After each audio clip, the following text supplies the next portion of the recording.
بسم اللہ الرحمن الرحیم۔ السلام علیکم ناظرین، آج میں جو وظیفہ دینے جا رہا ہوں وہ وظیفہ قرآن پاک کی پیاری سورت الفاتحہ کا ہے۔ ناظرین، وظیفہ سننے سے پہلے احادیث کی روشنی میں اس کی برکات و فضائل جاننے کی کوشش کریں گے۔ ناظرین، اس سورت کی مثل کوئی سورت نہیں ہے۔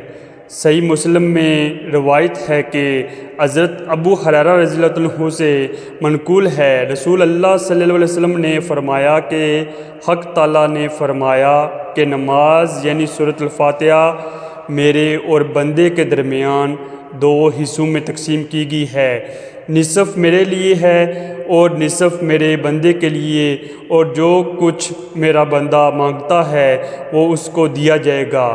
پھر رسول اللہ صلی اللہ علیہ وسلم نے فرمایا کہ بندہ جب کہتا ہے الحمدللہ رب العالمین تو اللہ تعالیٰ فرماتا ہے کہ میرے بندے نے میری حمد کی ہے، اور جب کہتا ہے الرحمن الرحیم تو اللہ تعالیٰ فرماتا ہے کہ میرے بندے نے میری تعریف و ثنا بیان کی ہے، اور جب بندہ کہتا ہے کہ مالک یوم الدین تو اللہ تعالیٰ فرماتا ہے کہ میرے بندے نے میری بزرگی بیان کی ہے۔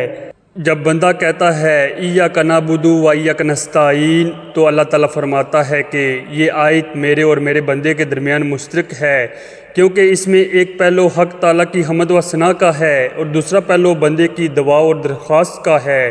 اس کے ساتھ یہ بھی ارشاد ہوا کہ میرے بندے کو وہ چیز ملے گی جو اس نے مانگی۔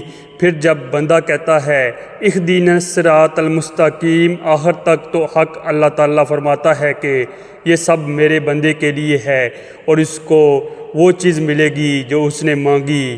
ناظرین، سورۃ الفاتحہ کے مختلف اسما ہیں جن سے اس کے متعدد فضائل، برکات و کمالات و تاثیرات کا بخوبی اندازہ ہو سکتا ہے۔ دیگر کسی بھی سورت کے اس قدر اسما و فضائل بیان نہیں کیے گئے۔ یہ سورت چونکہ ظاہری و باطنی علوم و معارف اور فوائد و برکات کی جامع ہے، اس لیے اس کی قرآن کی افتتاحی سورت ہونے کا شرف عطا کیا گیا۔ متعدد ناموں میں ایک نام سورۃ الشفاء، سورۃ الشافیہ ہے۔ فاتحہ الکتاب، سورۃ الفاتحہ میں ہر مرض کے لیے شفا ہے۔ اسی طرح حضرت عبداللہ بن جابر رضی اللہ عنہ روایت کرتے ہیں، رسول اللہ صلی اللہ علیہ وسلم نے فرمایا فاتحہ الکتاب میں ہر مرض کے لیے شفا ہے۔ حضرت ابو سعید خدری رضی اللہ عنہ روایت کرتے ہیں کہ فاتحہ الکتاب زہر کے لیے شفا ہے۔ ناظرین، سورۃ الفاتحہ کی تاثیر و برکات میں یہ بھی ہے کہ یہ مشکلوں کو آسانیوں اور تنگیوں کو فرمانیوں میں بدل دیتی ہے۔ ناظرین، اس سے انسان پر حقیقی برکت و سعادت کا راستہ کھلتا ہے، ذہنی کرب، فکری الجھنوں اور پریشانیوں سے نجات ملتی ہے، رنج و عالم، غم و اندوہ رفع ہوتے ہیں، بیمار کو تندرستی ملتی ہے، تنگ دست کو فراغی رزق عطا ہوتی ہے، محروم کو فتح نصیب ہوتی ہے، سب غموں اور دکھوں کا مداوع ہو جاتا ہے۔ ناظرین، یہ سورت تراق کے لیے موثر ہے، اس لیے اسے سورۃ التراق بھی کہتے ہیں۔ امام بخاری نے صحیح میں حضرت ابو سعید خدری رضی اللہ عنہ سے موروثاً روایت کیا ہے کہ بعض صحابہ سفر میں تھے، درین اثنا کسی عورت نے ان سے سانپ کے ڈسنے کے لیے تراق کے بارے میں دریافت کیا، جس پر ایک صحابی رضی اللہ عنہ نے سورۃ الفاتحہ پر کا دم کیا تو وہ شخص وہیں ٹھیک ہو گیا۔ پھر یہ ماجرا حضور نبی اکرم صلی اللہ علیہ وسلم کی خدمت اقدس میں عرض کیا گیا تو آپ صلی اللہ علیہ وسلم نے فرمایا کیا وہ نہیں جانتا تھا کہ یہ سورۃ تراق ہے؟ یہ سورۃ امراض کا علاج ہے۔ ناظرین، صحابہ اکرام رضوان اللہ علیہم اجمعین سورۃ الفاتحہ کو حضرت محمد صلی اللہ علیہ وسلم کے حکم کے مطابق فی الواقع شفا سمجھتے اور کہیں امراض کا علاج اس سورہ کے ذریعے کرتے تھے۔ یہ سورہ اپنی خصوصی اثرات و برکات کے باعث انسان کو شدائد و مصائب سے بچاتی ہے۔ اس کی تلاوت سے انسان شیطانی فطور، شر اور مصائب و علام سے محفوظ و مامون ہو جاتا ہے۔ حضرت انس رضی اللہ عنہ روایت کرتے ہیں کہ حضور نبی اکرم صلی اللہ علیہ وسلم نے فرمایا اگر تم بستر پر دراز ہوتے وقت سورۃ الفاتحہ اور سورۃ الاخلاص پڑھ لیا کرو تو سوائے موت کے تم ہر شے سے محفوظ و مامون ہو جاؤ گے۔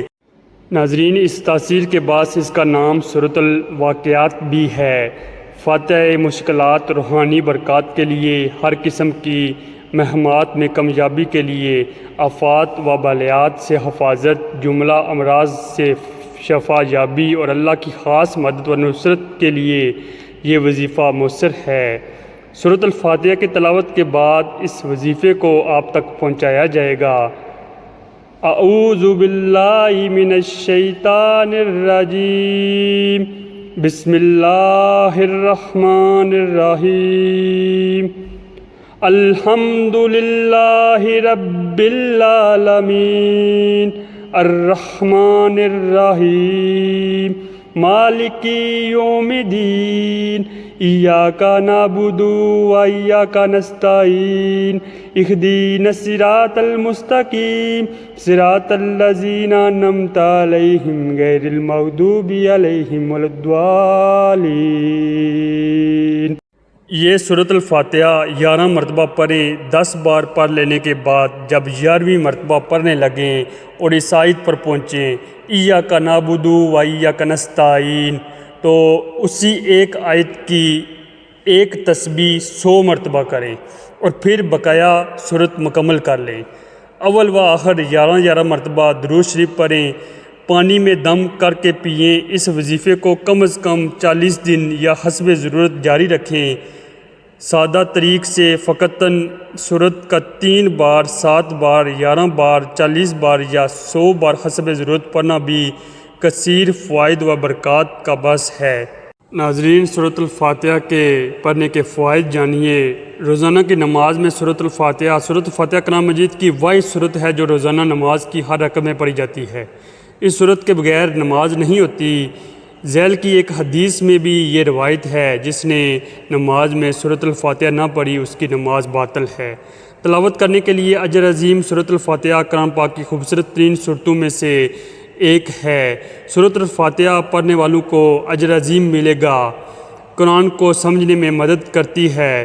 سورۃ الفاتحہ قرآن مجید کو سمجھنے میں بہت مدد کرتی ہے۔ مسلمان ہر نماز میں یہ سورۃ الفاتحہ پڑھتے ہیں۔ سورۃ الفاتحہ بلا شبہ ہماری دعاؤں کا سب سے اہم حصہ ہے۔ اس سورت میں پورے قرآن پاک کا خلاصہ ہے۔ ناظرین، یہ سورت قرآن کے تصور کو سمجھنے میں مدد کرتی ہے، بیماریوں کے علاج میں مدد کرتا ہے۔ سورۃ الفاتحہ ایک بہترین علاج ہے۔ ناموں میں سے ایک نام شفا خصوصیت کو ظاہر کرتا ہے۔ بچھو کے ڈنک کے بعد رسول اللہ صلی اللہ علیہ وسلم کے ایک دوست نے سورۃ الفاتحہ پڑھی۔ جب آپ صلی اللہ علیہ وسلم نے یہ دیکھا تو آپ صلی اللہ علیہ وسلم نے اسے ہدایت کی اور فرمایا کہ تمہیں کیسے احساس ہوا؟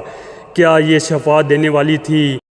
دشمنوں کے خوف سے حفاظت فرماتی ہے۔ دشمنوں کے خوف سے محفوظ رکھنے کے لیے یہ سورت پڑھنی چاہیے۔ اس سورت کے پڑھنے والے اللہ تعالیٰ کی طرف سے محفوظ ہیں، جو کائنات کا سب سے طاقتور محفظ ہے۔ ہر طرح کی پریشانیوں سے نجات کے لیے اس سورت کو باقاعدگی سے پڑھیں۔